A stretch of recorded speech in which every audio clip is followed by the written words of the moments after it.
యేసు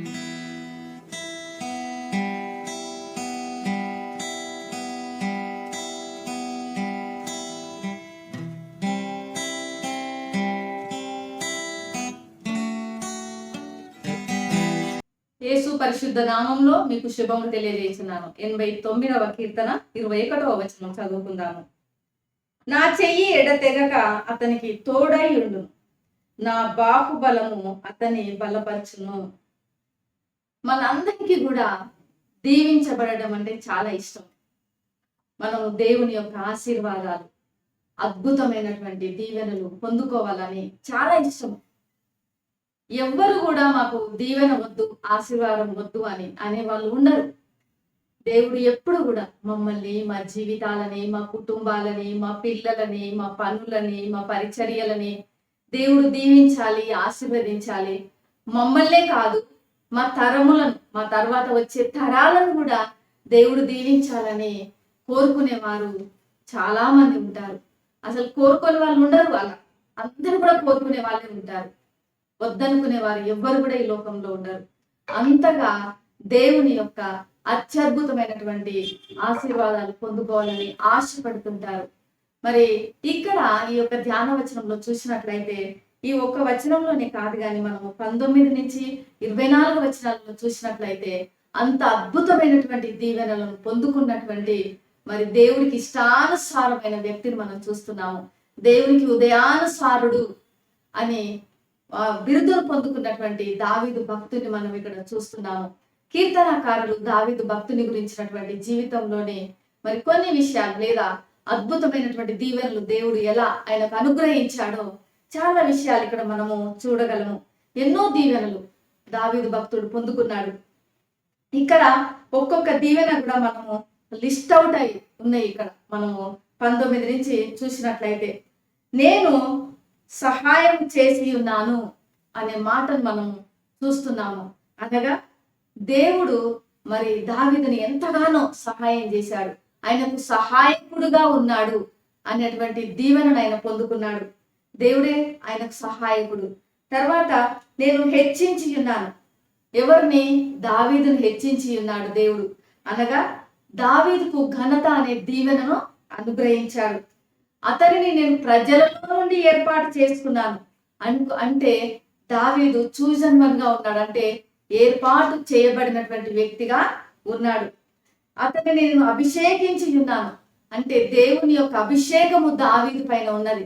సమూయేలును పంపించి బెత్లెహేముకు మరి దావీదు సమూయేలు ద్వారా అభిషేకించబడినాడు. వాళ్ళందరి యొక్క సహోదరుల ముందు తన తండ్రి ఎదుటనే.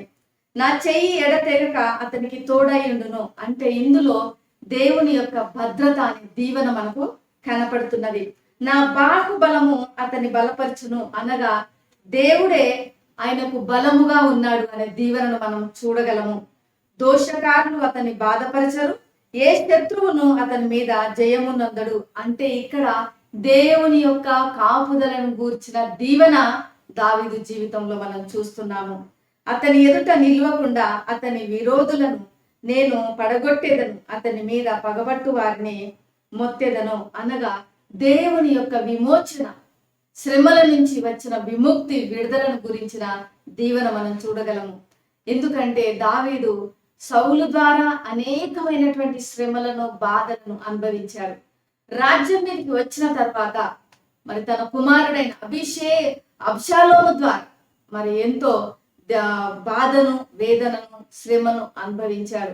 తర్వాత మరి ఇతర వ్యక్తుల ద్వారా కుట్రలు, మరి షీబా అనే వ్యక్తి కూడా ఎంతో కుట్రపూరితంగా ప్రవర్తించాడు మెఫీబోషెతు విషయంలో. అక్కడ కూడా మరి ఆ వ్యక్తిని ఎదుర్కోవలసి వచ్చింది దావీదుకి. అంటే తన జీవితంలో ఎలాంటి వ్యక్తులు ఆయనకు వ్యతిరేకంగా మరి నిలబడినా కూడా దేవుడు వారందరినీ కూడా దావీదు జీవితంలో నుంచి తొలగించేశాడు. తర్వాత నా విశ్వాస్యతను, నా కృపయు అతనికి తోడయుండును. ఎంత గొప్ప ఆధిక్యత! నిరంతరం కొనసాగే దేవుని యొక్క విశ్వాస్యత, దేవుని యొక్క నిరంతర కృప మరి దావీదుకు తోడై ఉన్నది. అదే ఆ ఒక గొప్ప అద్భుతంగా లేదా అద్భుతమైన దీవెనగా దావీదు జీవితంలో మనం చూడగలము. నా నామమును బట్టి అతని కొమ్ము హెచ్చింపబడును అనగా మరి హెచ్చింపబడినటువంటి బలమును గూర్చిన దేవుని దీవెన దావీదుకు అనుగ్రహించబడి ఉన్నది. నేను అభిషేకించి ఉన్నాను, దావీదును అభిషేకించుకొని ఉన్నాడు దేవుడు. చిన్న వయసులోనే, మరి ఆయన పెద్ద యవనస్తుడు కూడా కాదు, బాలుడు. అలాంటి వయసులోనే దేవుడు దావీదు హృదయాన్ని చూశాడు. ఎందుకంటే దావీదు హృదయంలో ఎప్పుడు కూడా దేవునికి ప్రథమ స్థానం ఉన్నది. అందరికంటే ఎక్కువ, అన్నిటికంటే మిక్కిలిగా దావీదు దేవుని మాత్రమే ప్రేమించాడు, దేవుని స్తుతించాడు, దేవుని ఆరాధించాడు. ఆ చిన్న వయసులోనే దేవుని హత్తుతున్నాడు. అంతగా దేవునికి ఎంతగానో ప్రాముఖ్యమైన స్థానాన్ని తన జీవితంలో ఇచ్చాడు. అందుకే దేవుని హృదయానుసారుడుగా పిలువబడినాడు. దేవుని యొక్క అత్యద్భుతమైనటువంటి దీవెనలను దావీదు పొందుకున్నాడు. మరి మన ఈ యొక్క ఉదయకాల సమయంలో మన జీవితంలోనే కాకుండా మన కుటుంబంలో, మన పిల్లల జీవితాలలో, మన పరిచర్యలో, మన యొక్క మరి తరాలలో దేవుని యొక్క దీవెనలు, ఆశీర్వాదాలు దావీదు పొందుకున్నట్టుగా మనం కూడా పొందుకోవాలని అంటే మనము దావీదు వలె పూర్ణ హృదయంతో, పూర్ణ ఆత్మతో ఆయనను స్తుతించి ఆరాధించాలి, ప్రేమించాలి. ఈ లోక సంబంధమైన వాటి మీద మనం మనస్సు ఉంచకుండా, ఈ లోక సంబంధమైన వాటిని మనం ప్రేమించకుండా, మనం దేవుడిని ప్రేమించినట్లయితే దేవుడు కూడా మన పక్షాన నిలబడతాడు, మనకు తోడై ఉంటాడు, మనకు బలంగా ఉంటాడు, మనకు కాపుదలగా ఉంటాడు, మనకు తన భద్రతనిస్తాడు.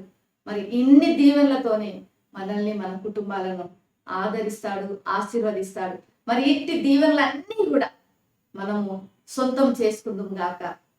ప్రేమ నమ్మకం కలిగిన పరలోకపు తండ్రి, పరిశుద్ధుడానికి వందనాలు చెల్లిస్తున్నాను. ఈ ఉదయకాల సమయంలో ప్రభువా, దావీదు వలె మేము కూడా మా పూర్ణ హృదయంతో, పూర్ణాత్మతో, పూర్ణ మనసుతో నిన్ను ప్రేమించుటకు దావీదు పొందుకున్నటువంటి ఆ అత్యద్భుతమైనటువంటి దీవెన, ఆశీర్వాదాలు మేము, మా పిల్లలు, మా కుటుంబాలు పొందుకున్నటకు నీ కృపను దయచేయమని, ఈ వీడియో వీక్షిస్తున్న బిడ్డలందరూ కూడా పొందుకున్నటకు నీ కృపను దయచేయమని యేసు నామములో ప్రార్థిస్తున్నాను తండ్రి. ఆమేన్. దేవుడు మిమ్మల్ని దీవించును గాక.